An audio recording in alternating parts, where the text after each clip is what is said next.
The COVID-19 pandemic highlighted the stark need and demand for access to healthcare. This is based on the 2020-2021 SA Human Rights Commission's Trends Analysis Report.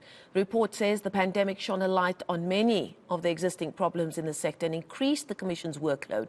To unpack this, I'm joined by Commissioner Andre Galm. Andre, thank you so much for your time this evening. The findings of this Trends Analysis Report are quite stark, quite shocking, many would say, and rightly so. But it couldn't have come as a surprise because when we started covering the very intense impact of COVID-19, one of the first things we immediately started seeing was the vast inequalities, specifically in our health sector. Just your reaction first to just the general findings of this Trends Analysis Report and what it told you about the state of our health sector. Yes, so the Trends Analysis Report indicated the usual kind of violations that we are dealing with, the three categories of rights violations: equality, just administrative action, and socio-economic rights have consistently remained in the top three rights violations reported to the Commission in the past 9 financial years. Equality at the top of those rights violations. But obviously COVID-19 has put a new emphasis on many of the issues at hand, including the right to health and the vast inequalities, as you have pointed out. And it is brought to the fore also the inequalities in the education sector, again, quite starkly, with many learners having to be at home for quite some time, having to revert to online education. And as we all know, in our unequal society, many of the learners couldn't access that. And that's one of the reasons also why the Commission has called throughout for return to normal schooling as soon as possible, and that, the kind of platooning system and so on should come to an end, and that all learners should be able to access their right to a basic education. But on various levels, the COVID-19 has impacted on rights issues. Of course, the measures from government side was also in all respects limitations of rights, and constantly the Human Rights Commission had to ask itself whether these are justifiable limitations or not. And we intervened in various manners, including engaging government and also averting to alternative dispute resolution mechanisms and so on, in terms of assisting complainants to deal with the complaints that they brought to our attention. Let's look at the figures really quickly. The Commission recorded 4,331 complaints nationally. Those include those on COVID-19. Also, I see a figure that the Commission has registered 499 instances of violation of rights related to food, water and social security. Obviously, that in itself is quite tragic. But is the light at the end of the tunnel here the fact that more and more people are now more aware and educated about what their rights are, and that they do have a route that they can take to get the right attention to those violations that they believe that they are suffering? Yes, I think that is the important thing. It might be seen as negative that we get so many complaints. Some would even say that we are not really making headway as a Commission. But on the other hand, the point is that the fact that people know that they can complain to the Human Rights Commission, and when they believe their rights have been violated, that is the institution to approach.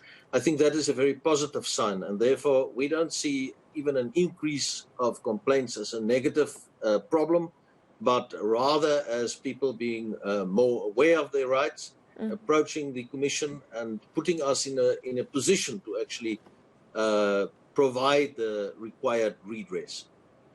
Now, the Commission wouldn't want to be seen as a body that's just there to collect numbers, to give us statistics that give us a reason to have these kinds of conversations. You want to be part of the solution as well. An analysis report of this kind also allows you to look forward, to look at where there's a need for intervention. The health department is obviously, the health sector is obviously one of them. Our hospitals are in crisis. We hear those stories every single day. And then we look at the violation of rights related to food and water. Do you see these three sectors, food, water, and our health, the state of our health sector, as alarm bells that really need to start being taken seriously by those in a position to make a difference? Yes, absolutely. I'll add education to that as well. I don't think our education system is at all at the level that it is required to be. And sorry that I'm in the dark, but I mean, that's another problem. Yeah, course. we get that. Don't worry. Yeah, which is, can also be seen as limiting the rights of South Africans to a large degree. Yes, I think those are areas, all socio-economic rights kinds of issues. In the case of education, obviously it's an immediately realizable right and not progressively realizable, as is the case with some of the other socio-economic rights.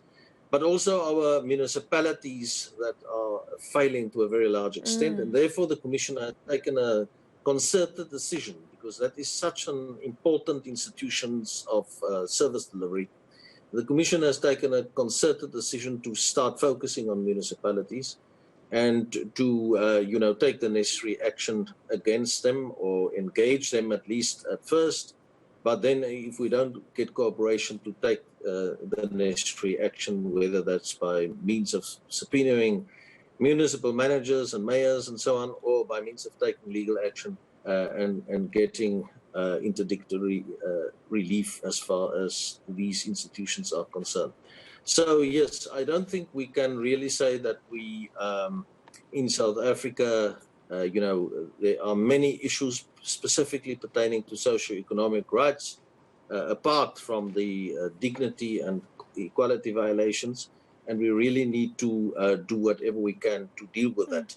On the equality side, I just want to point out that the Commission has witnessed that social media has been used to a large extent, hate speech and so on as well.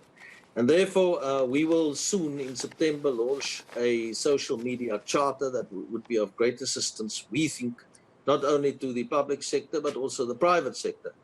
And we really would encourage institutions to, bring their own policies in line with that social media charter. Secondly, the Commission has identified the matter of a lack of social cohesion in the country, racial tensions, racial disharmony as a huge problem. And therefore, in September, we will launch a very important initiative, which we call the Social Harmony National Effort, SHINE in short, with the I, small letter I, actually referring to each and every one of us who should play a role in terms of advancing this initiative and these efforts.